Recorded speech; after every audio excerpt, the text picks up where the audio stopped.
Et bonjour, ça va Bertrand? Eh ben ça va pas mal, regardez, soleil. Voilà, on est en direct de Val Thorens pour les ski tests 2025 et on teste. Alors ce qui est bien, c'est qu'avec Bertrand on se passe les skis. Alors vous avez des vidéos où vous voyez que lui ou que moi. Là on a essayé de la faire tous les deux.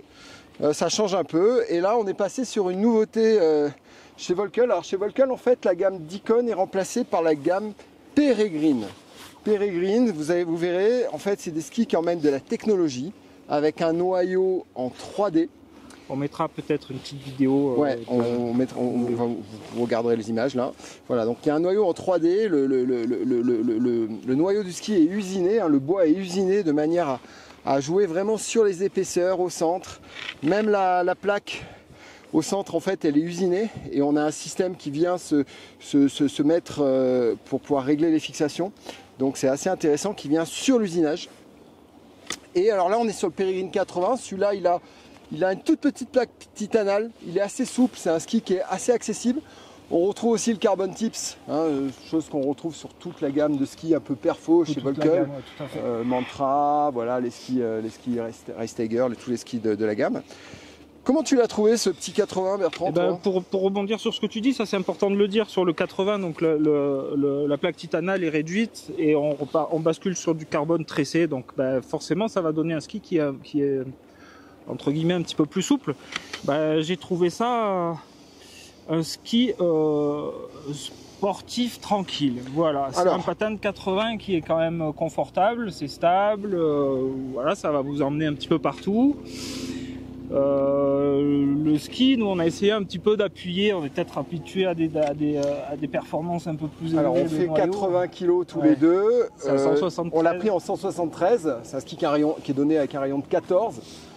Ouais, moi pour nous j'avais l'impression d'avoir un ski alors un peu trop souple par rapport peut-être à ce qu'on recherche d'un ski et peut-être un peu court aussi pour nous. On aurait peut-être aimé dans la taille au-dessus. Voilà. Après ça prend toute son ampleur dans le petit virage. Voilà. Voilà, sur un rayon comme il est indiqué, et sans prise de vitesse, ça reste très très ludique et très sportif. Donc pour quelqu'un qui n'aime pas la vitesse et qui veut un ski un peu sportif, un peu péchu sur du petit virage à vitesse faible à modérée, ça marche très bien, c'est léger sous le pied. C'est clairement le ski idéal pour le niveau intermédiaire, qui cherche, ou quelqu'un qui a eu un bon niveau mais qui est un peu plus âgé, qui veut skier plus cool maintenant, plus tranquille. C'est clairement le ski super confort, c'est-à-dire qu'il ne fatigue pas les jambes. J'ai vraiment trouvé très confort au niveau absorption du terrain. C'est un ski qui pivote très facilement. Le rayon de 14, on peut s'amuser à carver sur du rayon court avec. Ça tient très correctement tant qu'on ne met pas le petit appui de plus ou la vitesse supplémentaire où là, pour nous, il était en défaut. Comparé, on vous parlera sur une autre vidéo du Peregrine 82, il n'y a pas tant d'écart, mais avec une technologie qui est différente. Alors, et c'est pas le même ski. De la longueur, peut-être. Voilà. Après, on l'avait un peu plus grand aussi. Voilà, on l'avait en. Ouais. Bon, enfin, là, pour celui-là, nous, en 173, c'est un ski plutôt souple, plutôt confort, destiné à du ski facile. Le 80, ça va emmener un petit confort all montagne pour passer vraiment en toute neige avec facilité, voire même un peu de poudre, on peut arriver à passer. On a déjà un ski qui va avoir un peu de portance avec un léger rocker devant. Voilà, c'est quand même un ski avant tout vraiment piste-piste.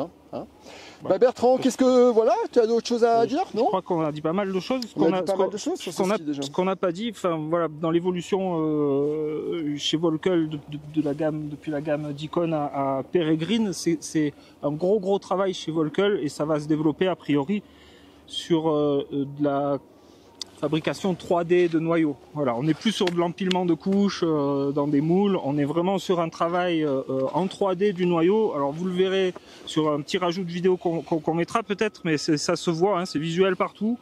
On a vraiment cet effet 3D, quoi. C'est assez c'est nouveau quand même. Ouais, et c'est surtout toutes les marques ne font pas ça. Et toutes les marques ne font pas ça. Toujours la recherche et développement Volkel, c'est ça qui est assez impressionnant. Et on vous dit à bientôt. Un petit pouce si vous avez aimé la vidéo. N'hésitez pas à nous appeler si vous voulez plus de renseignements. Et puis n'hésitez pas à regarder nos autres tests, à vous abonner à la chaîne pour recevoir les notifications. Et puis je n'ai plus rien à vous dire. À bientôt. À bientôt.